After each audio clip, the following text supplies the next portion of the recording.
Yeah, I mean, there has been those well-noted deaths that took place that we've discussed multiple times. But in hindsight, do you think it was successful? Yeah, I mean, anytime you can remove criminal, illegal aliens from the streets, that's success. That is success.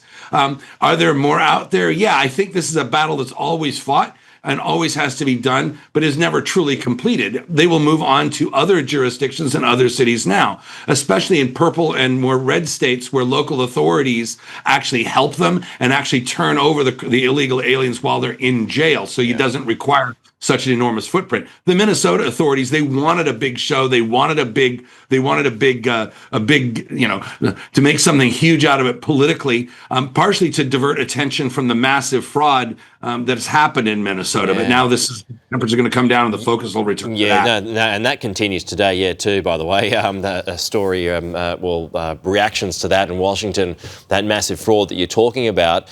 There's also, I mean, you've got the midterms later on this year too, right? So, I mean, you've got particularly Democrat states that are going to be pushing back against Trump and ICE, etc., for their own political purposes. Well, it's not so many states as it is politicians across the country. You have, even CNN did a study today, it talked about this today, and they're no friend of the president, is how the far left has hijacked the Democrat Party. And that is a big part of the Democrat activist base, where the money, the volunteers, and the energy is. So you see a lot of Democrat politicians kind of being controlled and pushed by that far fringe element in the Democrat Party to say and do some things which may hurt Democrats in November.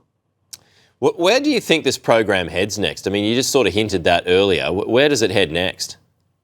Well, they'll be going into other cities, and they have been major operations, immigration enforcement operations in other cities, but in states that where the law enforcement actually local law enforcement cooperates with federal agents, which is for 200 years been the norm, you don't see such a big media spectacle. In this case, Tim Walz and the Minnesota Democrats, they needed that for political reasons, so that's kind of why it happened.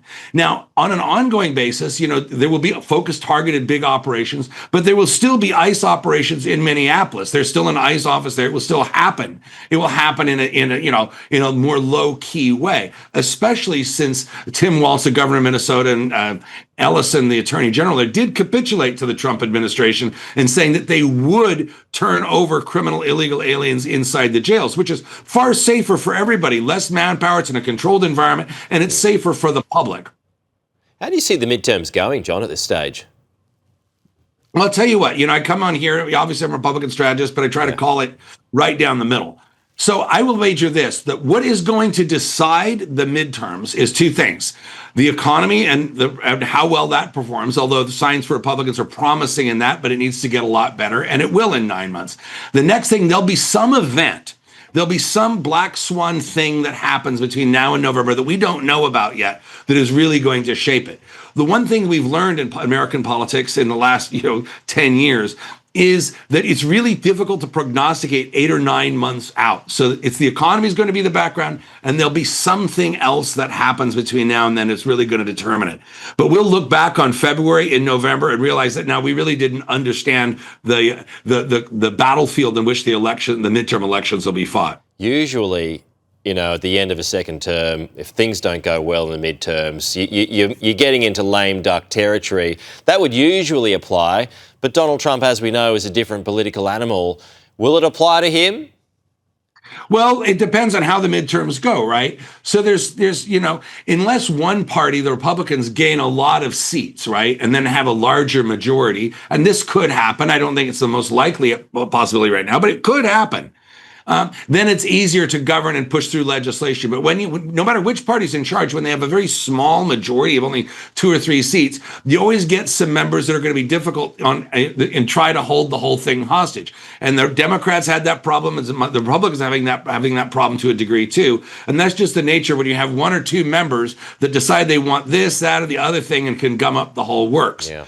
In any event, no matter what happens in the midterms, President Trump will almost certainly retain control of the Senate. That means he can confirm his nominees and will still have the enormous power of the executive branch, regardless of who controls the House of Representatives.